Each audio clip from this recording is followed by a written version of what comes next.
இயேசு கிறிஸ்துவில் எனக்கு பிரியமான சகோதர சகோதரிகளே, இன்றைய நற்செய்தியில் பார்க்கின்ற பொழுது இரு சிந்தனைகளை நாம் சிந்திப்பதற்காக இயேசு அழைப்பு விடுக்கின்றார்.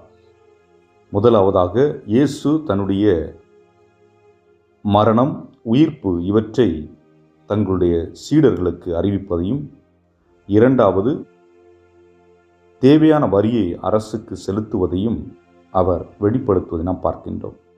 ஆக இந்த அடிப்படையில் இன்றைய வாசகத்திற்கு செவிமடுப்போம். அதன் பிறகு இந்த இறைவார்த்தையை தியானிப்போம். மத்தேயு எழுதிய நற்செய்தி அதிகாரம் 17 இறைவார்த்தைகள் 22 முதல் 27 முடிய.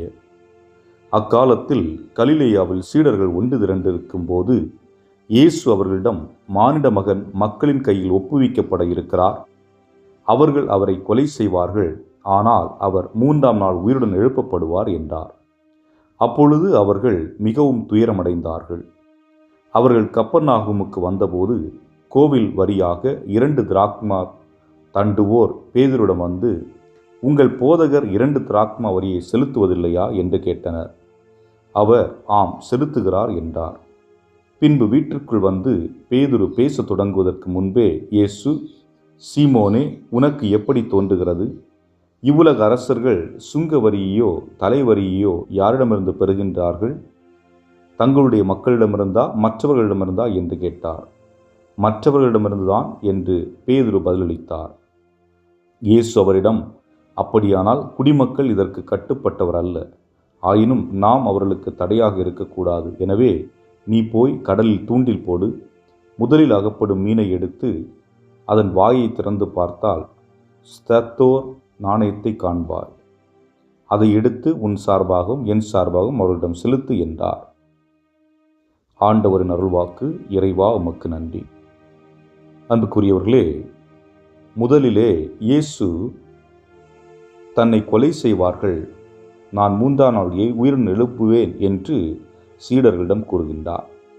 இந்த இரண்டில் சீடர்கள் இயேசுடைய உயிர்ப்பை பற்றி சிந்தித்து பார்க்கவில்லை. ஏனென்றால் அதை பற்றிய அனுபவம் அவர்களுக்கு அதுவரைக்கும் இல்லை. உயிர்த்த மனிதர்களை பார்த்ததில்லை. இயேசுதான் முதலிலே தான் உயிர்த்தெழுவேன் என்று அறிவிக்கின்றார். ஆகவே சிந்தனைக்கு எட்டாத ஒன்றை யோசிப்பது யதார்த்தம் அல்ல என்பதுதான். ஆக அந்த நிலையிலே இயேசு தான் கொல்லப்படுவதாக கூறப்பட்டவுடனே அவற்றை பற்றி சிந்திக்க நினைக்கின்றார்கள், அவற்றை பற்றி யோசிக்கிறார்கள், கவலை கொள்ளுகிறார்கள். இதுபோன்றுதான் பல நேரங்களிலே ஒரு செயலை செய்வோம், அந்த செயலினால் ஏற்படுகின்ற விளைவுகளை நாம் அது எடுத்துக்கொள்ளாது என்று பல வகைகளில் இருக்கிறது.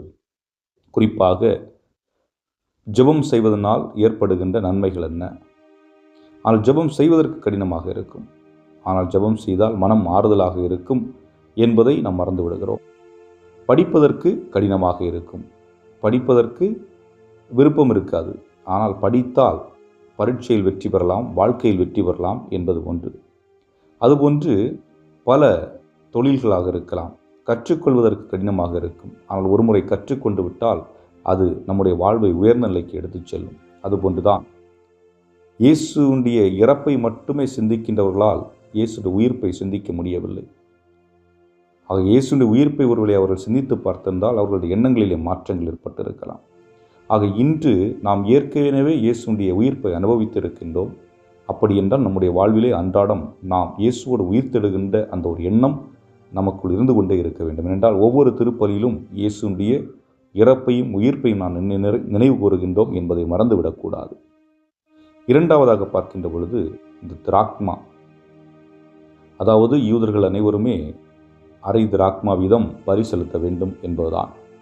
அந்த அடிப்படையில் இயேசு இறைமகனாக இருப்பதனால் அவர் வரி செலுத்த வேண்டிய அவசியமில்லை. ஆனால் அவர் தன்னை ஒரு குடிமகனாக காட்டிக்கொள்ள விரும்புகிறார். நானும் இந்த மக்களில் ஒருவர், நான் உயர்ந்தவன், நான் விண்ணகத்திலிருந்து வந்தவன் என்பதை அவர் காட்ட எண்பிக்கவில்லை. மாறாக தானும் ஒரு சாதாரண மனிதன் என்பதை வெளிப்படுத்துகின்றார். அந்த விதத்திலே அவர் வரியை செலுத்துவதற்கு பேதுருவிடம் சொல்லுகின்றார்.